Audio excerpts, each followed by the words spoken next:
ಗೆಳೆಯರೇ, ನಿಮಗೆ ಆಶ್ಚರ್ಯ ಅನಿಸಬಹುದು. ಈ ವ್ಯಕ್ತಿ ಕಳೆದ 62 ವರ್ಷಗಳಿಂದ ನಿದ್ದೆನೇ ಮಾಡಿಲ್ಲ. ಹೌದು ಗೆಳೆಯರೇ, ನೀವು ಸರಿಯಾಗಿ ಕೇಳಿದ್ರಿ. ನೀವು ನೋಡ್ತಾ ಇರೋ ಈ ವ್ಯಕ್ತಿ ಕಳೆದ 62 ವರ್ಷಗಳಲ್ಲಿ ಒಂದೇ ಒಂದು ದಿನ ಕೂಡ ನಿದ್ದೆನೇ ಮಾಡಿಲ್ಲ. ವಿಯೆಟ್ನಾಂ ದೇಶದಲ್ಲಿರೋ ಥೈ ನ್ಯಾಂಗೋ ಹೀಗೆ ನಿದ್ದೆನೇ ಮಾಡದೇ ಇರೋ ವ್ಯಕ್ತಿಯಾಗಿದ್ದಾರೆ. 81 ವಯಸ್ಸಿನಲ್ಲೂ ಥೈ ನ್ಯಾಂಗೋ ಅವರು ಹೊಲದಲ್ಲಿ ಕೆಲಸ ಮಾಡ್ತಾರೆ.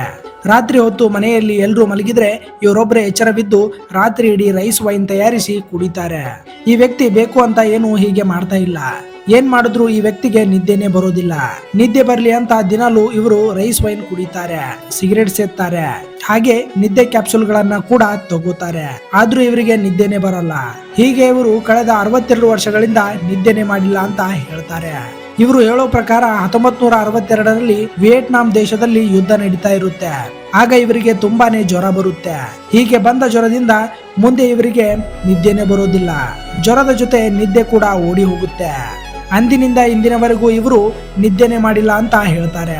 ಸಾಮಾನ್ಯವಾಗಿ ನಿದ್ದೆ ಮಾಡಿಲ್ಲ ಅಂದ್ರೆ ತುಂಬಾನೇ ಆರೋಗ್ಯ ಸಮಸ್ಯೆಗಳು ಬರ್ತವೆ. ಆದ್ರೆ ಈ ವ್ಯಕ್ತಿ 60 ವರ್ಷಗಳಿಂದ ನಿದ್ದೆನೆ ಮಾಡಿಲ್ಲ ಅಂದ್ರೂ ಆರೋಗ್ಯವಾಗಿದ್ದಾರೆ. ನಿಜಕ್ಕೂ ಇದು ನಂಬೋಕೆ ಅಸಾಧ್ಯವಾಗಿದೆ.